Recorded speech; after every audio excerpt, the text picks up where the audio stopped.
L'ancien candidat de l'Amour est dans le pré et son épouse Floriane ont accepté de répondre aux questions de Pure People. L'occasion de revenir sur des douloureux souvenirs concernant leur fille Lina. Avant de rencontrer le candidat de l'Amour est dans le pré 2008, M6, Floriane, 39 ans, est-elle heureuse maman de 2 enfants, Diego et Méline, 18 et 16 ans, nés d'une précédente relation. Et ensemble, Julien, 40 ans, et la charmante assistante maternelle ont eu Axel, 11 ans, et Lina, 9 ans. Mais le début de vie de la petite dernière a été très compliqué comme le couple l'a rappelé lors de son interview pour Pure People. Julien, vous êtes devenu beau papa puisque Floriane avait déjà 2 enfants. Comment cela se passe-t-il avec eux? Julien, ça se passe très bien. Et ça s'est bien passé dès le début. La première soirée où ils sont venus à la maison, je les entendais rire dans la chambre avec Floriane. Je me suis dit que si est ce qu'il me manquait dans la vie. Floriane, ils sont hyper complices. Là, ils ont 18 et 16 ans. Quand Julien les a connus, ils avaient 2 et 4 ans. Julien, je n'ai pas voulu prendre la place du papa. Ils ont toujours été adorables. Ils ne m'ont jamais dit « Tu n'es pas mon père ». Je pense que j'ai tenu ma place, sans forcer qui que ce soit. Floriane, mon métier d'assistante maternelle est très prenant, donc je ne pouvais pas toujours me rendre au rendez-vous. Julien y allait.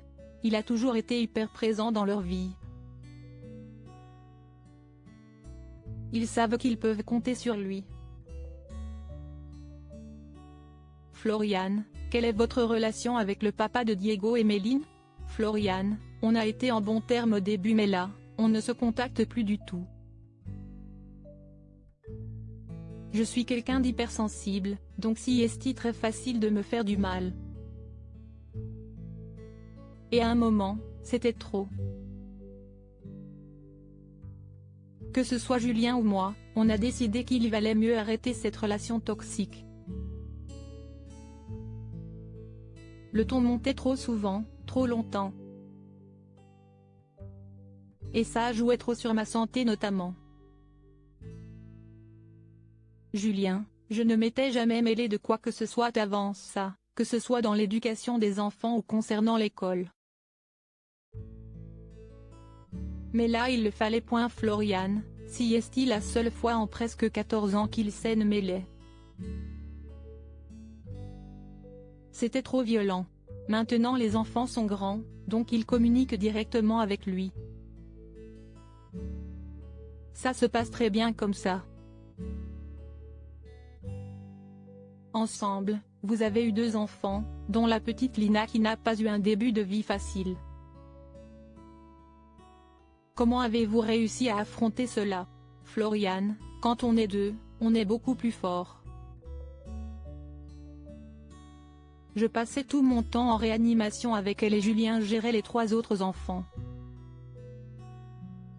Julien, j'étais angoissée mais je ne voulais pas montrer quand je n'étais pas bien. Mais on n'est jamais tombés tous les 2 mal en même temps. Donc a toujours positivé. Que lui est-il arrivé exactement? Floriane, Lina est née à 34 semaines, et 15 jours après sa naissance ils ont vu que son taux de bilirubine montait. Ça pouvait intoxiquer son cerveau, donc elle a été en réanimation au CHU de Nantes. Là, ils ont vu que c'était un souci dans les sous-groupes, donc les petites lettres de votre carte de groupe sanguin. Julien est au plus et moi à plus, pourtant elle a fait une incompatibilité. Si est un truc assez rare. Il fallait soit entièrement changer son sang, donc faire une exsanguinotransfusion, soit faire uniquement une transfusion. Le problème si est que, le jour de la transfusion, on ne trouvait pas de sang compatible. À 8 h du matin, on m'a dit que c'était le jour J mais à 16 h, toujours rien. On voyait sa couleur changer. Elle devenait un peu comme une poupée de cire. Elle n'avait plus de réaction, elle ne mangeait plus. Mais je ne l'ai pas lâchée. Son sang est arrivé à 21 h. Ça a été un moment hyper fort, j'ai tellement eu peur de la perdre. Elle a eu les pieds bottes aussi. Ça a été découvert à la naissance et les médecins s'en sont occupés une fois son problème de sang réglé. En quoi cela a-t-il impacté son quotidien? Floriane, elle a été opérée, on lui a coupé le tendon d'Achille. Et elle a eu 5 ans de port d'attelle. Au début, c'était 23 h sur 24 heures. Et petit à petit, on passe à porter des attelles lors de la sieste et la nuit. Il faut respecter le protocole. Mais on lui a tellement vanté les attelles que même son frère Axel en voulait. Et la nuit qui a suivi sans les attelles, c'était l'horreur. Elle les réclamait. On a dû se réveiller toutes les heures. Comment va-t-elle aujourd'hui? Floriane, elle fait du ski, de la danse, du roller. Elle est hyper positive. Julien, elle fatigue un peu plus vite au niveau de ses pieds, mais on ne s'attarde pas trop dessus. On reste vigilant mais on ne la chouchoute pas trop non plus. Floriane, elle a un suivi médical une fois par an au CHU de Nantes comme c'était sévère. Le taux de récidive est plus élevé du coup. Elle a des petits exercices de kiné aussi. Propos exclusifs ne pouvant être repris sans la mention de pour épéole. Comme